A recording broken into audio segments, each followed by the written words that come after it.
ॐ भूर्भुवः स्वः तत्सवितुर्वरेण्यं भर्गो देवस्य धीमहि धियो यो नः प्रचोदयात्. ॐ शान्ति शान्ति shantiः. Namaste my dear friends, this is video number 21 on the Gospel of Sri Ramakrishna Parmahamsa. This video starts with chapter 20, Rules for Householders and Monks, Sunday, March 9, 1884. Sri Ramakrishna was sitting in his room at Dakshineswar with many devotees. Among them were Mani Malik, Mahendra Kaviraj, Balram, and Bhavnath, Rahal, Latu, and Haris. The master's injured arm was in a splint. In spite of the injury, he was constantly absorbed in samadhi or instructing the devotees. Mani Malik and Bhavnath referred to the exhibition which was then being held near the Asiatic Museum. They said, many Maharajas have sent precious articles to the exhibition, gold couches and the like. It is worth seeing, Master, to the devotees with a smile. Yes, you gain much by visiting those things. You realize that those articles of gold and the other things sent by Maharajas are mere trash. That is a great gain in itself. When I used to go to Calcutta with Herde, he would show me the Viceroy's palace and say, "Look, uncle, there is the Viceroy's palace with the big columns." The mother revealed to me that they were merely clay bricks laid one on top of another. God and His splendor. God and His splendor. God alone is real. The splendor has but a 2 days existence. The magician and his magic all become speechless with wonder at the magic, but it is all unreal. The magician alone is real. The rich man and his garden. People see only the garden. They should look for its rich owner. Mani Malik to the master. What a big electric light they have at the exhibition. It makes us think of how great he must be who has made such an electric light. God himself has become everything, master to money. But according to one view, it is he himself who has become everything. Even those who say that are he. It is Satchitananda itself that has become all the creator, Maya, the universe and living beings. The conversation turned to the museum. Influence of company, master to the devotees. I visited the museum once. I was shown fossils. A whole animal has become stone. Just to see what an effect has been produced by company. Likewise, by constantly living in the company of a holy man, one verily becomes holy. Money, smiling. Had you visited the exhibition only once, we could receive instruction for 10 or 15 years. Master with a smile, how so? You mean illustrations, Balram? No, you should not go. Your arm won't heal if you go here and there. Master, I should like to have 2 pictures. One of a yogi seated before a lighted log and another of a yogi smoking hemp and the charcoal blazing up as he pulls. Such pictures kindle my spiritual consciousness as an imitation fruit awakens the idea of a real one. Obstacles to yoga. The obstacle to yoga is woman and gold. Yoga is possible when the mind becomes pure. The seat of the mind is between the eyebrows, but its look is fixed on the navel and the organs of generation and evacuation. That is to say, on woman and gold. But through spiritual discipline, the same mind looks upward. Spiritual discipline. What are the spiritual disciplines that give the mind its upward direction? One learns all this by constantly living in holy company. The rishis of olden times lived either in solitude or in the company of holy persons. Therefore, they could easily renounce woman and gold and fix their minds on God. They had no fear, nor did they mind the criticism of others. Willpower needed for renunciation.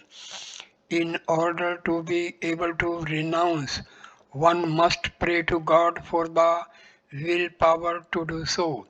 One must immediately renounce what one feels to be unreal. The rishis had this willpower. Through it, they controlled the sense organs. If the tortoise once tucks in its limbs, you cannot make it bring them out even by cutting it into four pieces. Master denounces hypocrisy. The whole the worldly man is a hypocrite. He cannot be guileless. He professes to love God, but he is attracted by worldly objects. He does not give God even a very small part of the love he feels for woman and gold. But he says that he loves God. To money, Malik, give up hypocrisy. Money, regarding whom, God or man. Master, regarding everything, man as well as God. One must not be a hypocrite. How zealous Bhavnath is. After his marriage, he came to me and asked, why do I feel so much love for my wife? Alas, he is so zealous. Is not it natural for a man to love his wife? This is due to the world bewitching Maya of the Divine Mother of the universe. A man feels about his wife that he has no one else in the world so near and dear that she is very own in life and death here and hereafter. Again, how much a man suffers for his wife, still he believes that there is no other relative so near. Look at the sad plight of a husband.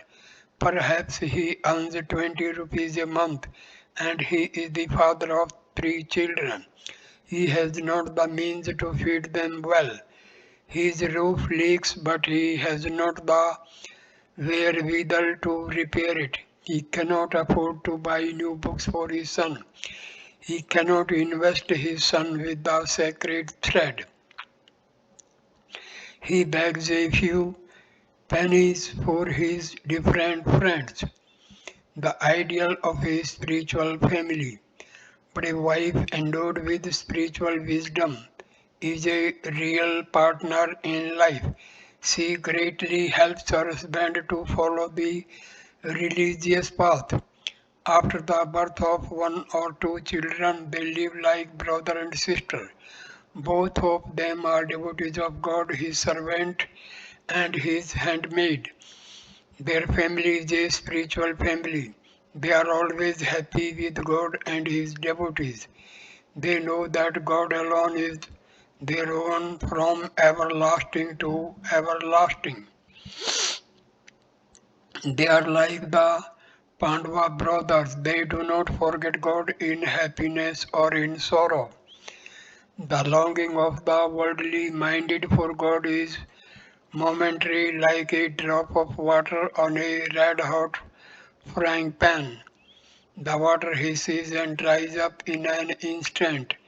The attention of the worldly minded is directed to the enjoyment of worldly pleasure. Therefore, they do not feel yearning and restlessness for God. Different forms of austerity. People may observe the Ekadasi in three ways. First, the waterless Ekadasi, they are not permitted to drink even a drop of water.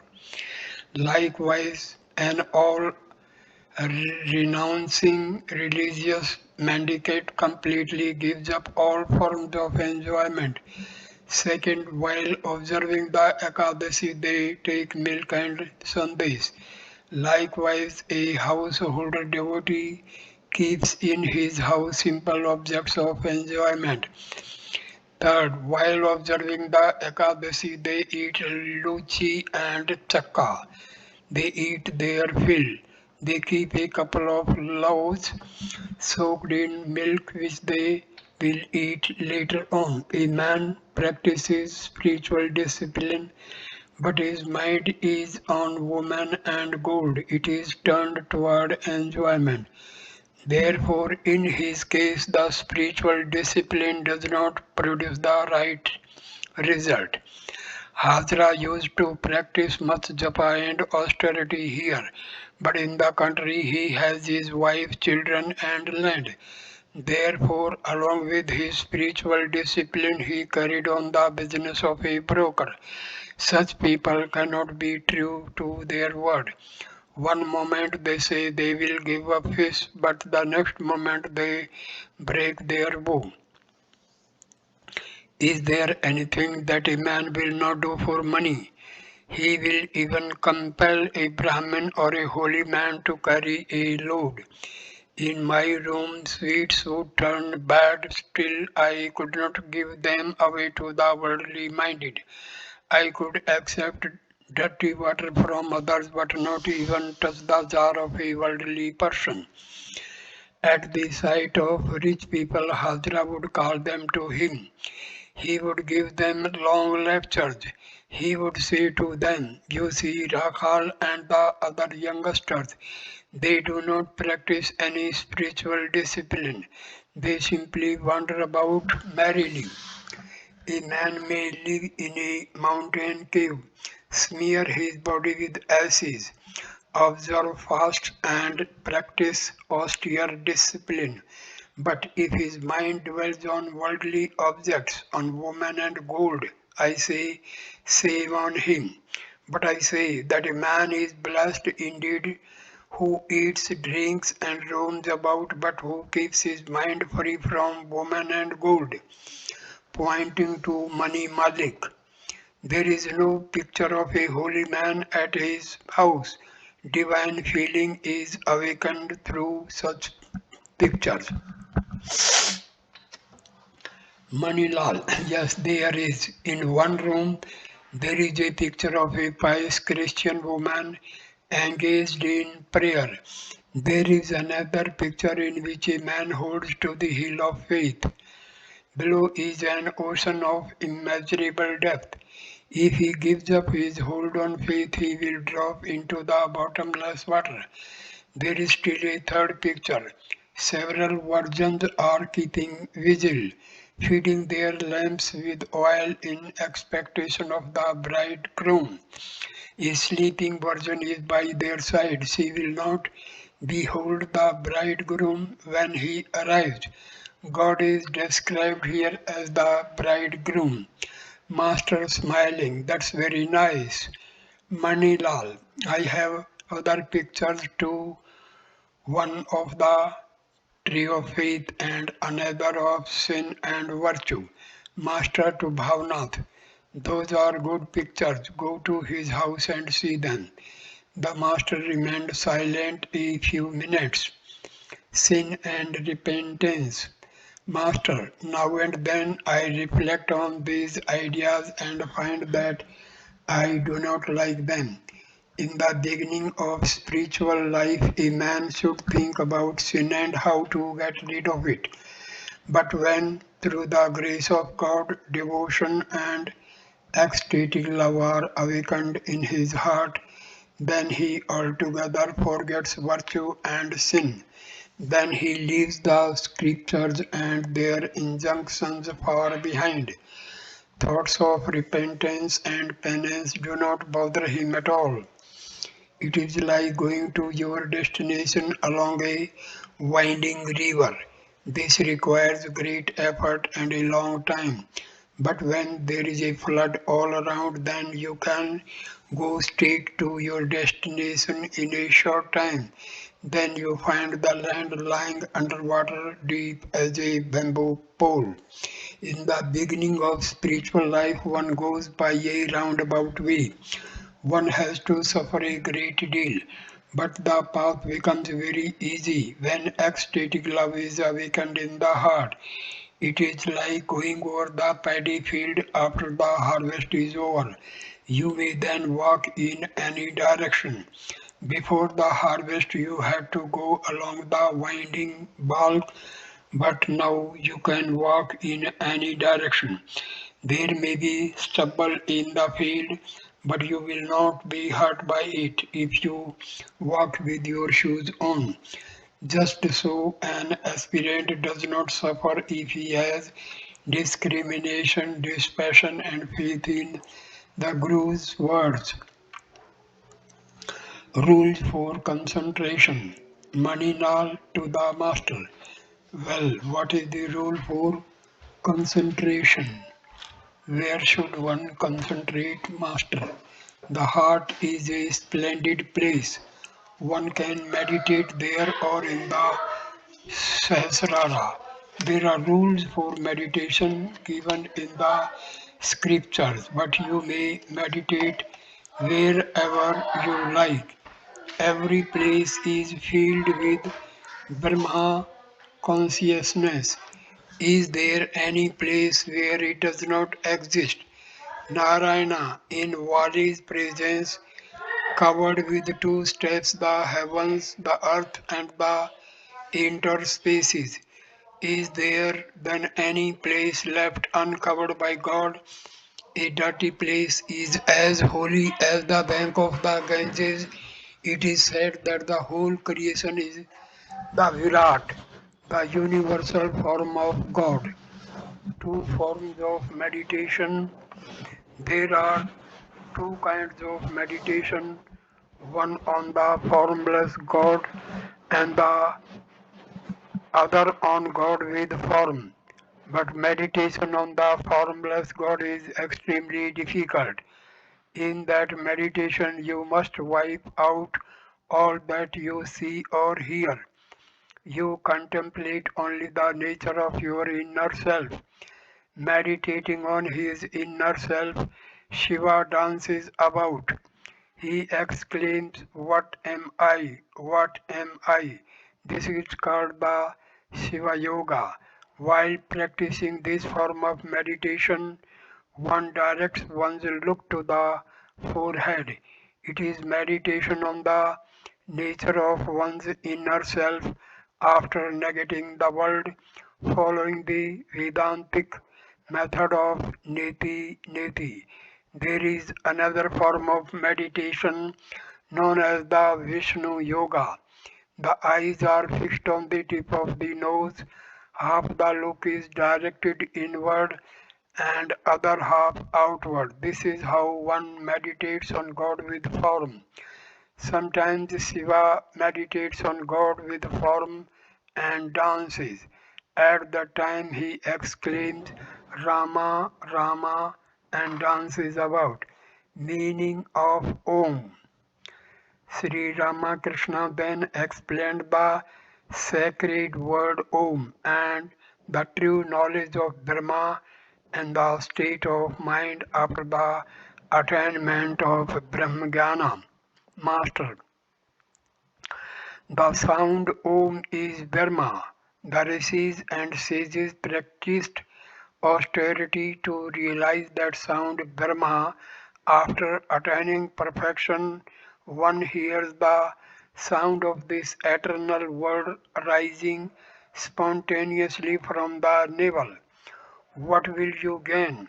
Some sages ask. By merely hearing this sound, you hear the roar of the ocean from a distance.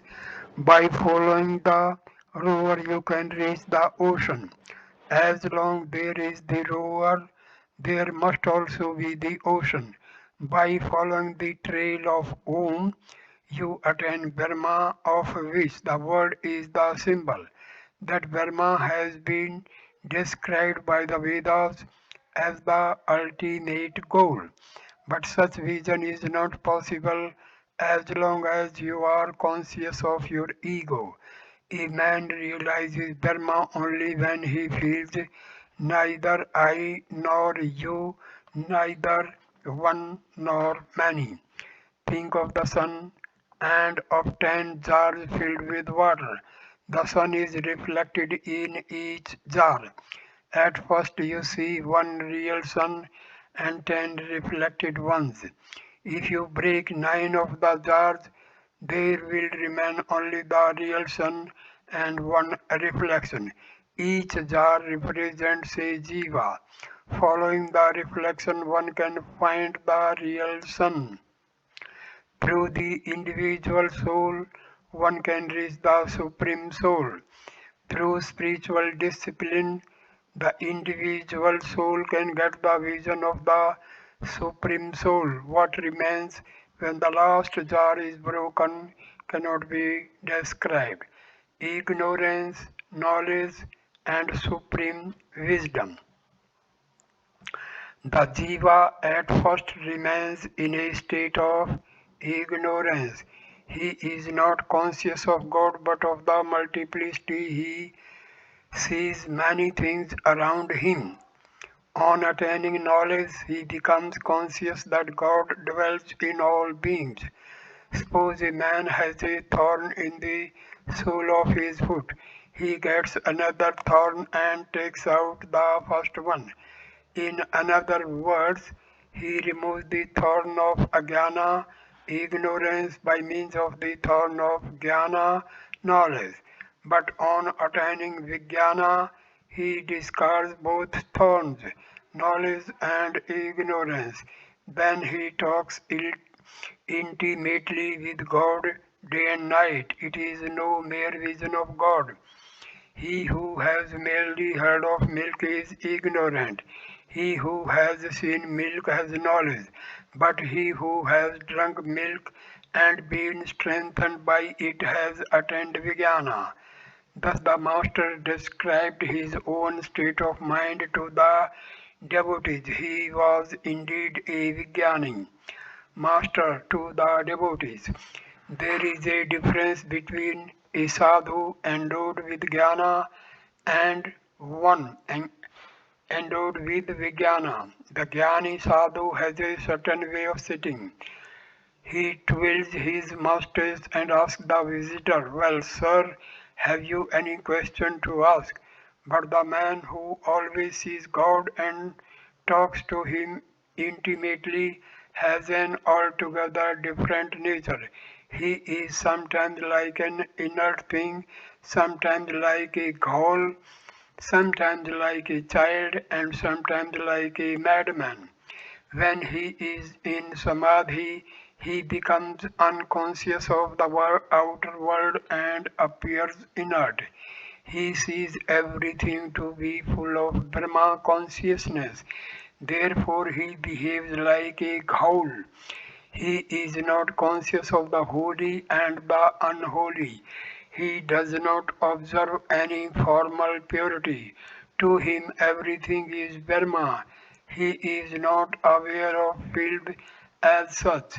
Even rice and other cooked food after a few days become like filth. Again he is like a madman. People notice his ways and actions and think of him as insane. Or sometimes he is like a child, no bondage, no shame, no hatred, no hesitation, or the like. One reaches this state of mind after having the vision of God. When a boat passes by a magnetic hill, its screws and nails become loose and drop out. Lust, anger, and the other passions cannot exist after the vision of God. Once a thunderbolt struck the Kali temple, I noticed that it flattened the points of the screws. It is no longer possible for the man who has seen God to beget children and perpetuate the creation. When a grain of paddy is sown, it grows into a plant, but a grain of boiled paddy does not germinate. He who has seen God retains his eye only in name. No evil can be done by that eye. It is a mere appearance, like the mark left on the coconut tree by its branch. The branch has fallen off, only the mark remains. The two egos. I said to Keshav Sen, give up the ego that makes you feel I am the doer, I am touching people. Keshav said to me, sir, then I cannot give the organization. Thereupon I said to him, give up the wicked ego. One does not have to renounce the ego that makes one feel I am the servant of God and I am his devotee. One does not develop the divine ego as long as one retains the wicked ego. If a man is in charge of the storeroom, the master of the house does not feel responsible for it. God's manifestation through man to the devotees. You see, my nature is changing on account of this injury to my arm. It is being revealed to me that there is a greater manifestation of God in man than in other created beings. God is telling me, as it were, I dwell in man. Be merry with man. Among men, God manifests himself in a still greater degree in pure souled devotees. That's why I feel great longing for Narendra, Rakhal, and other such youngsters. One often sees small holes along the edge of a lake. Fish and crabs accumulate there. Just so there is a greater accumulation of divinity in man. It is said that man is greater than the salagram. Man is Narayana himself. If God can manifest himself through an image, then why not through man also? God is born as man for the purpose of sporting as man. Rama, Krishna, and Chaitanya are examples. By meditating on an incarnation of God, one meditates on God Himself. Bhagwan Das, a Brahmo devotee, arrived. The eternal religion. Master to Bhagwan Das. The eternal religion, the religion of the rishis, has been in existence from time out of mind and will exist eternally. There exist in this Sanatana Dharma all forms of worship, worship of God with form, and worship of the impersonal deity as well. It contains all paths, the path of knowledge, the path of devotion, and so on, other forms of religion. The modern cults will remain for a few days and then disappear. March 23, 1884. Sri Ramakrishna was sitting in his room after his midday meal with Rakhal, Ram, and some other devotees. He was not quite well. The injured arm was still bandaged. But in spite of his illness, his room was a veritable mart of joy and he the center of it. Devotees thronged there still to see the master. Spiritual talk went on incessantly and the very air of the room vibrated with bliss. Sometimes the master would sing the name and glories of God, and sometimes he would go into samadhi, the devotees being amazed at the ease with which the master freed himself from the consciousness of the body. Ram, there is talk of Narendra's marrying Mr. R. Mitra's daughter. Narendra has been offered a large dowry. Master smiling, yes, Narendra may thus become a leader of society or something like that. He will be an outstanding man, whatever career he follows. The master did not much encourage the conversation about Narendra. Master to Ram, well, can you tell me why I become so impatient when I am ill? Sometimes I ask this man and sometimes that man how I may be cured. You see, one must either believe everyone or no one at all. It is God Himself who has become the physician. Therefore, one must believe all of them. But one cannot have faith in them if one thinks of them as mere men. Sambhu was fearfully delirious. Dr. Sarvadhikari said that the delirium was due to the strong medicine. Haladhari asked the doctor to feel his pulse. The doctor said, "Let me see your eyes." "Oh, it is an enlargement of the spleen." Haladhari said he had nothing of the sort, but Dr. Madhu gives good medicine. Ram, the medicine by itself does no good, though it greatly helps nature. Master, if that is so, why does opium cause constipation? Ram referred to Keshav Sen's death. Ram, you were quite right. You said that a gardener uncovers the roots of a good rose plant so that it may absorb the dew and grow stronger and healthier. The words of a holy man have been fulfilled. Master, I do not know about that. I was not calculating when I said it. It is you who say that. Ram. The Brahmos have published something about you in their magazine. Master, published about me? Why should they write now? I eat and drink and make merry. I do not know anything else. Man teaches by God's power. I once asked Kesab, "Why have you written about me?" He said that it would bring people here. But man cannot teach by his own power. One cannot conquer ignorance without the power of God. At one time, two men were engaged to wrestle. One of them was Hanuman Singh and the other a Mussulman from the Punjab. The Mussulman was a strong, stout man. He had eaten lustily of butter and meat for 15 days before the day of the wrestling match, and even on that day, all thought he would be the victor. Hanuman Singh, on the other hand, clad in a dirty cloth, had eaten sparingly for some days before the day of the match and devoted himself to repeating the holy name of Mahavir. On the day of the match, he observed a complete fast. All thought that he would surely be defeated, but it was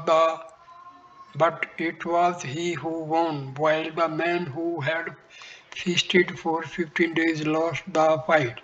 What is the use of printing and advertising? He who teaches man gets his power from God.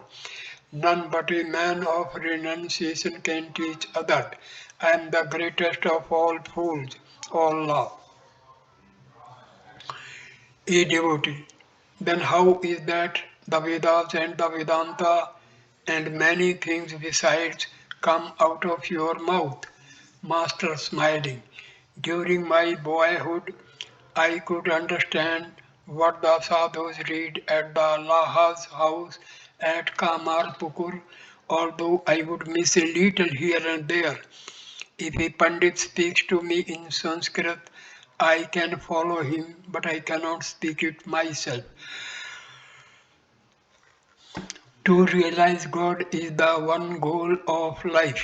While aiming his arrow at the mark, Arjuna said, I see only the eye of the bird and nothing else, not the kings, not the trees, not even the bird itself.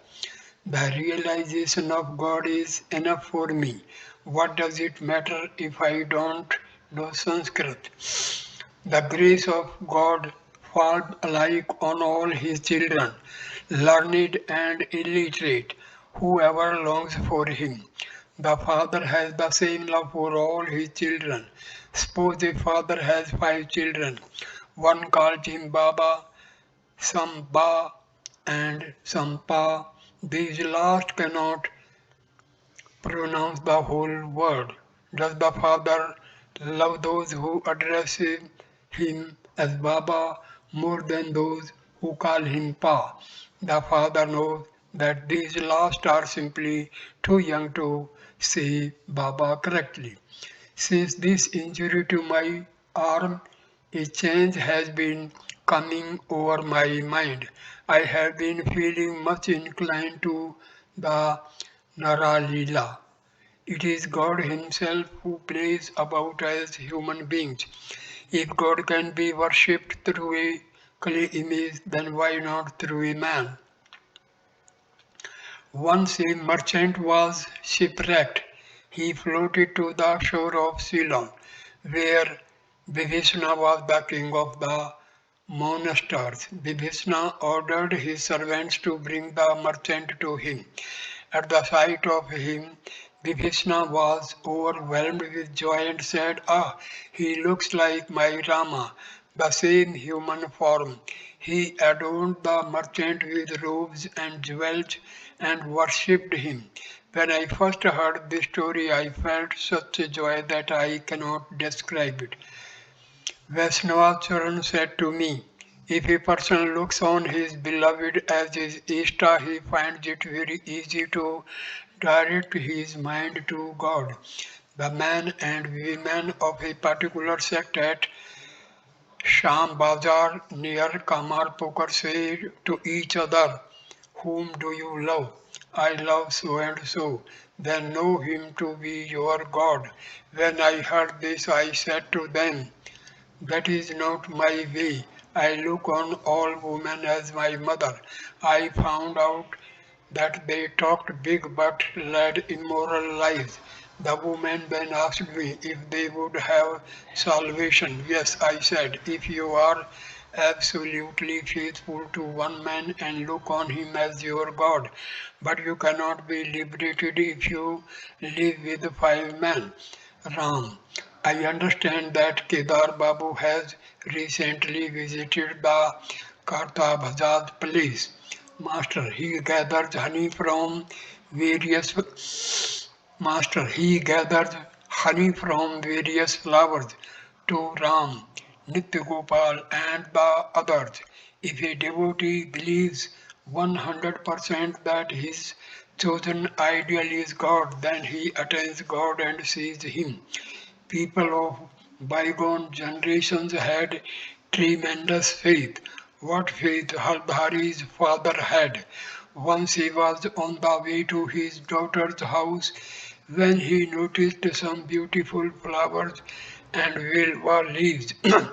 He gathered them for the worship of the family deity and walked back 5 or 6 miles to his own house.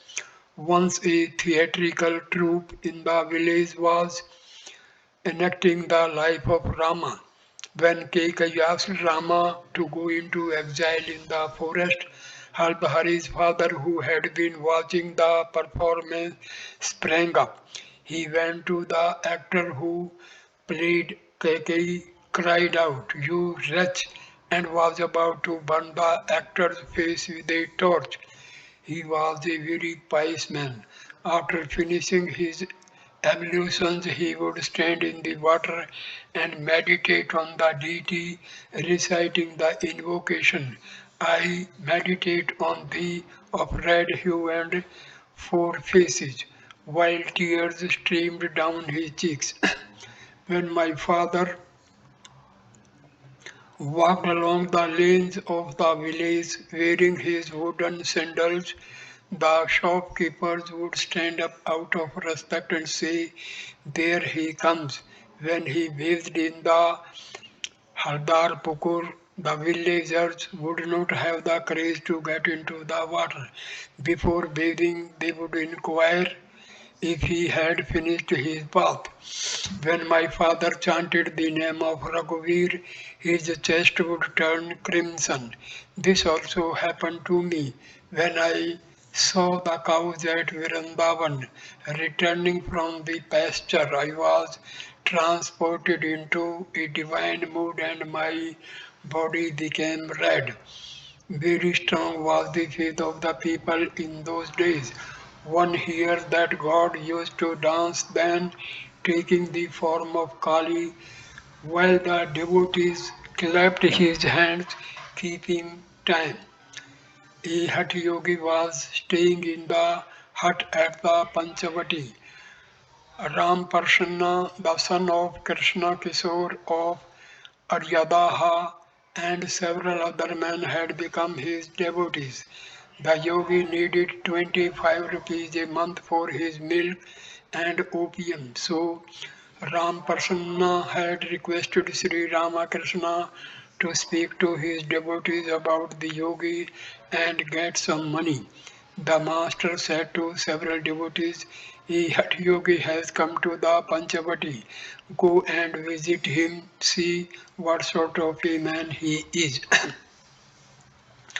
A young man of 27 or 28, known as Thakur Dada, entered the room with a few friends and saluted the master. He lived at Bada Nagar and was the son of a Brahmin Pandit. He was practicing the Kathakata in order to earn money to meet his family's expenses. At one time he had been seized with the spirit of renunciation and had gone away from his family. Even now he practiced spiritual discipline at home. "Master, have you come on foot? Where do you live?" "Dada, yes sir, I have walked from home. I live at Baranagar." "Master, have you come here for any particular purpose?" "Dada, I have come here to visit you. I pray to God, but why do I suffer now and then from worries? For a few days I feel very happy.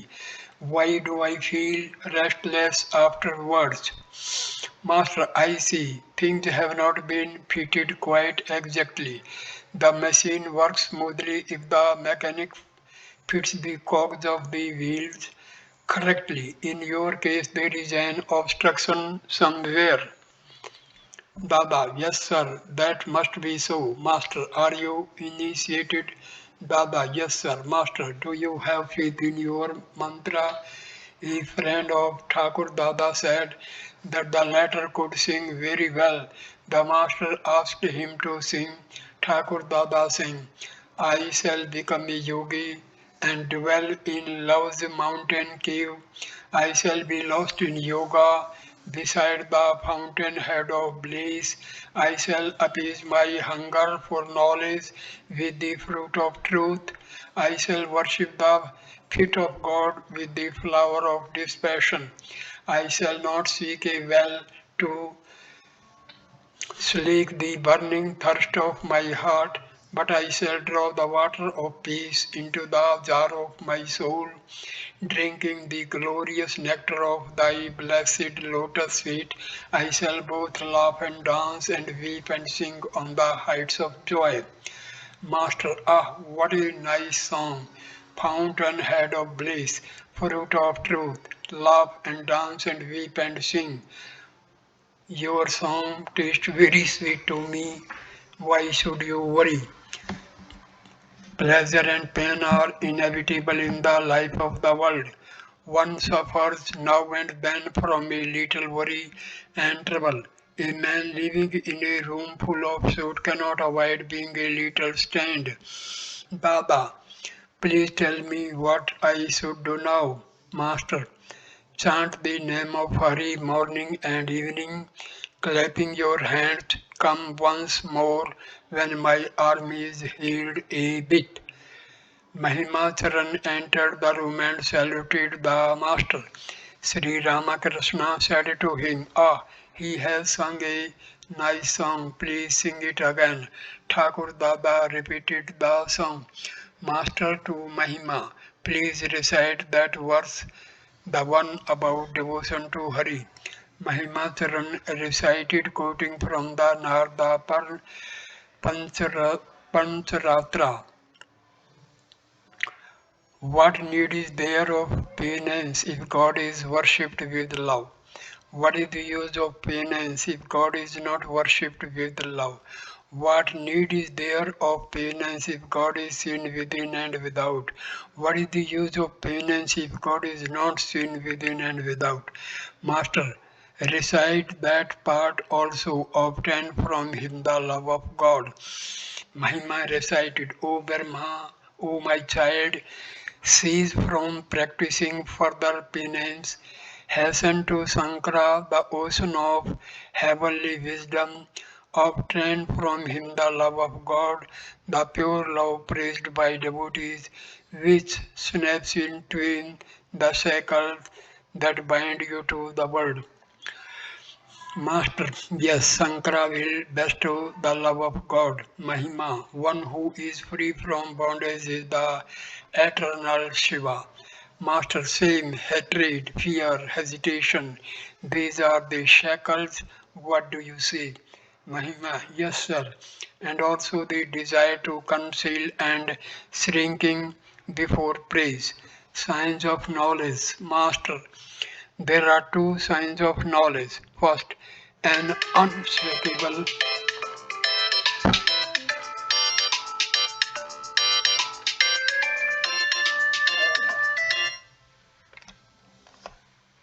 signs of knowledge. Master, there are two signs of knowledge. First, an unshakable buddhi. No matter how many sorrows, afflictions, dangers, and obstacles one may be faced with, one mind does not undergo any change. It is like the blacksmith's anvil, which receives constant blows from the hammer and still remains unshaken. And second, manliness, very strong grit. If lust and anger injure a man, he must renounce them once for all.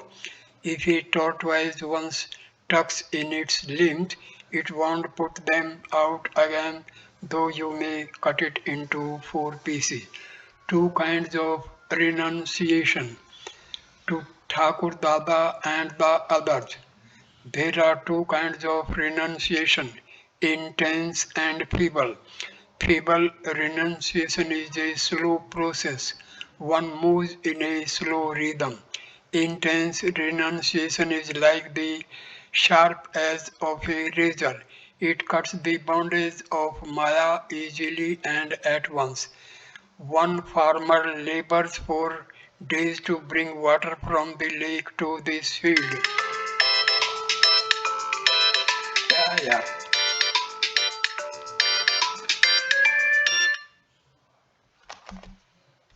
One farmer labors for days to bring water from the lake to his field, but his efforts are futile because he has no grit. Another farmer, after laboring for 2 or 3 days, takes a vow and says, I'll bring water into my field today, and not till then will I go home. He puts aside all thought of his bath or his meal.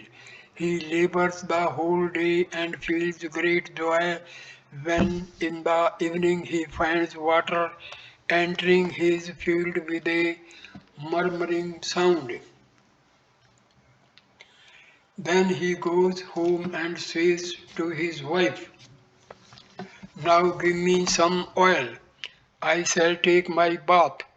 After finishing his bath and his meal, he lies down to sleep with a peaceful mind. A certain woman said to her husband, "So and so has developed a spirit of great dispassion for the world, but I don't see anything of the sort in you. He has 16 wives. He is giving them up one by one." The husband with a towel in his shoulder was going to the lake for his bath. He said to his wife, "You are crazy. He won't be able to give up the world. Is it ever possible to renounce bit by bit? I can renounce. Look, here I go." He did not stop even to settle his household affairs. He left home just as he was, the towel on his shoulder, and went away. That is intense renunciation.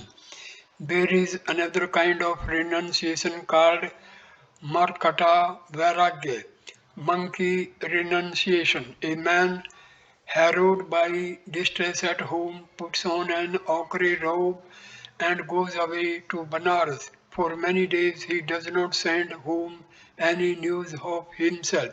Then he writes to his people, "Don't be worried about me. I have got a job here." There is always trouble in family life. The wife may be disobedient. Perhaps the husband earns only 20 rupees a month. He has not the means to perform the rice eating ceremony for his baby. He cannot educate his son. The house is dilapidated. The roof leaks and he has not the money to repair it. Advantage of a householder's life. Therefore, when the youngsters come here and I ask them whether they have anyone at home to Mahima, why should householders renounce the world? What great troubles the wandering monks pass through. The wife of a certain man said to him, "You want to renounce the world. Why? You will have to beg morsels from 8 different homes. But here you get all your food at one place. Is not that nice?" Wandering monks, while searching for a Sadhvarata, may have to go 6 miles out of their way. I have seen them traveling along the regular road after their pilgrimage to Puri and making a detour to find an eating place. You are leading a householder's life. That is very good. It is like fighting from a fort. There are many disadvantages in fighting in an open field. So many dangers too. Bullets may hit you. But one should spend some time in solitude and attain knowledge. Then one can lead the life of a householder. Janka lived in the world after attaining knowledge. When you have gained it, you may live anywhere, then nothing matters. Mahima, sir, why does a man become deluded by worldly objects? Master, it is because he lives in their midst without having realized God. Man never succumbs to delusion after he has realized God. The moth no longer enjoys darkness if it has once seen the light. Practice of continence. To be able to realize God, one must practice absolute continence. Sages like Sukdeva are examples of an Udhavrita. Their chastity was absolutely unbroken. There is another class who previously have had discharges of semen but who later on have controlled them. A man controlling the seminal fluid for 12 years develops a special power. He grows a new inner nerve called the nerve of memory. Through that nerve he remembers all, he understands all. Loss of semen impairs the strength, but it does not injure one if one loses it in a dream. That semen one gets from food. What remains after nocturnal discharge is enough, but one must not know a woman. The semen that remains after nocturnal Discharge is very refined. The Allah has kept jars of molasses in their house. Every jar had a hole in it. After a year, they found that the molasses had crystallized like sugar candy. The unnecessary watery part had leaked out through the hole. Sannyasis absolute self-control. A sannyasi must absolutely renounce women. You are already involved, but that does not matter. A sannyasi must not look even at the picture of a woman.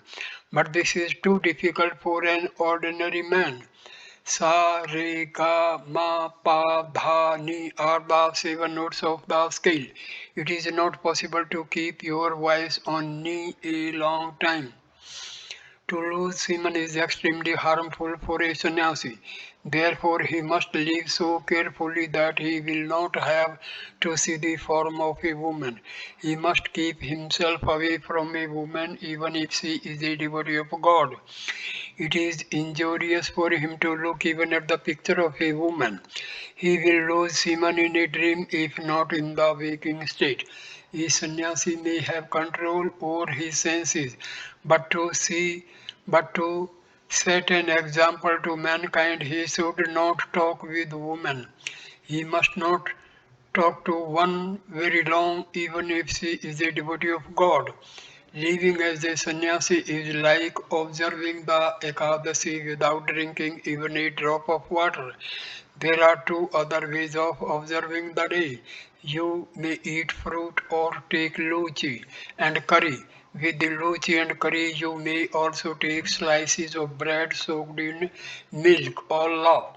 Smiling, absolute fasting is not possible for you. Once I saw Krishna Kishore eating luchi and curry on an Ekadasi day. I said to Hriday, Hridu, I want to observe Krishna Kishore's Ekadasi. All laughed, and so I did one day.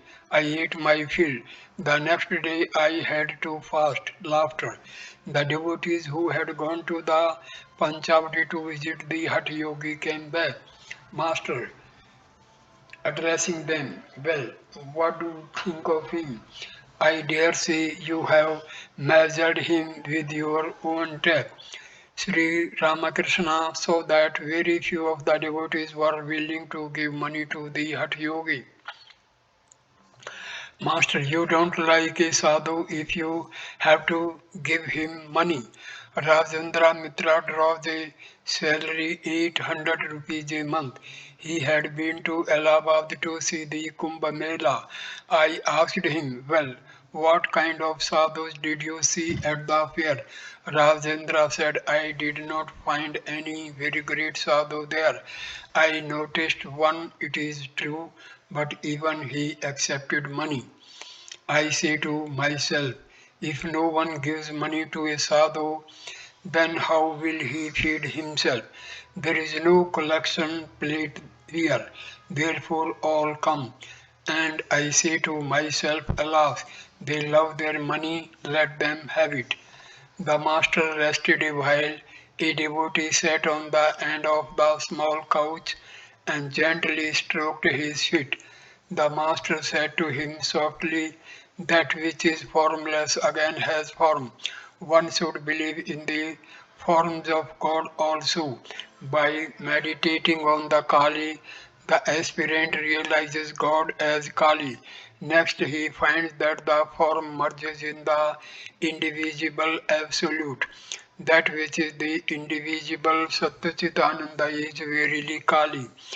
Sri Ramakrishna was sitting on the semicircular porch west of his room talking with Mahima and other devotees about the Hatha Yogi. The talk drifted to Ramakrishna, the son of Krishna Kishore. The master was fond of the young man. Master Ramakrishna roamed about aimlessly. The other day he came here and sat in the room, but he did not speak a word.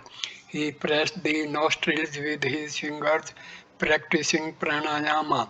I offered him something to eat, but he would not take it. On another occasion, I had asked him to sit by me. He squatted on the floor, placing one leg upon the other. He was rather discourteous to Captain. I weep at his mother's suffering. To Mahima, Ramakrishna asked me to speak to you about the Hatha Yogi. The yogi's daily expenses are 6.5 annas, but he won't tell you about it himself, Mahima. Who will listen to him even if he does?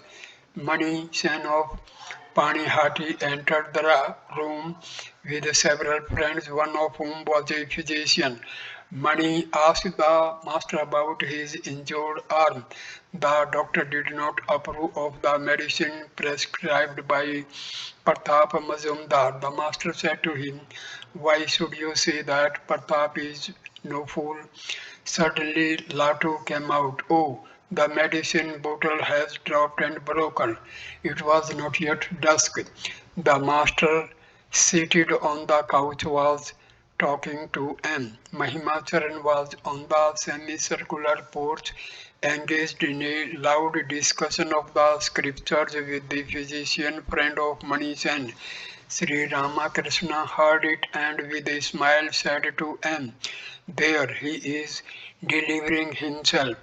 That is the characteristics of Rajas. It stimulates the desire to lecture and to show off one's scholarship. But Sattva makes one introspective. It makes one hide one's virtues.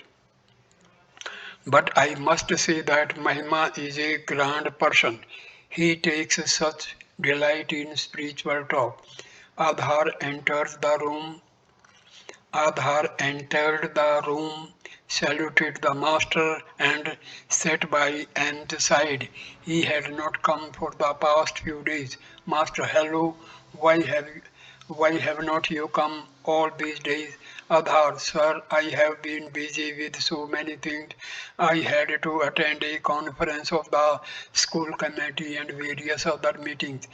"Master, so you completely lost yourself in schools and meetings and forget everything else?"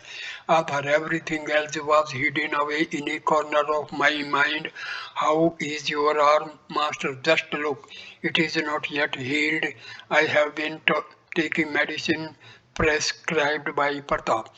After a time, the master suddenly said to Adhar, "Look here, all these are unreal meetings, school, office, and everything else. God alone is the substance, and all else is illusory. One should worship God with one's whole mind." Adhar sat without speaking a word. "Master, all else is illusory. This moment the body is, and the next moment it is not. One must make haste to worship God.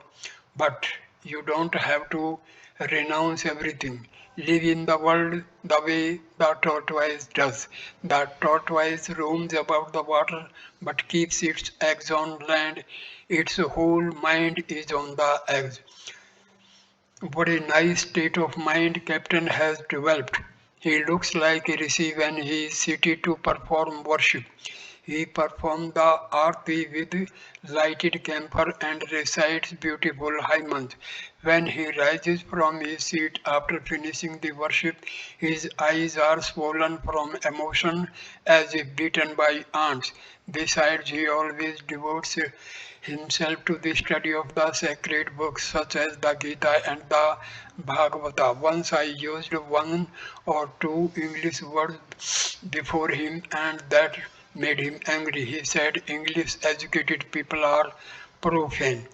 After a whole, Adhar said humbly to the master, "Sir, you have not been to our place for a long time." The drawing room smells worldly and everything else appeared to be steeped in darkness. The master was deeply touched by these words of his devotee. He suddenly stood up and blessed M and Adar in an ecstatic mood, touching their heads and hearts. In a voice choked with love, the master said, "I look upon you as Narayana himself. You are indeed my own." Mahima entered the room.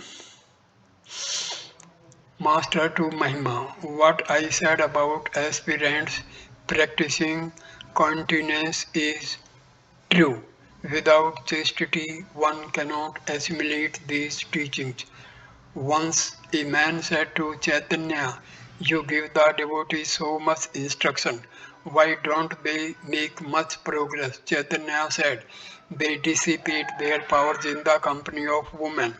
That's why they cannot assimilate spiritual instruction. If one keeps water in a leaky jar, the water escapes little by little through the leak. Mahima and the other devotees remained silent. After a time, Mahima said, please pray to God for us that we may acquire the necessary strength. Master, be on your guard even now. It is difficult, no doubt, to check the torrent in the rainy season, but a great deal of water has gone out. If you build the embankment now, it will stand. So at this point, I stop this video. Thank you for watching this video. Please like, comment and share the video. Subscribe the channel. Next video number 22 will start with the chapter number 21, A Day at Dakshineshwar. Thank you. Namaskar.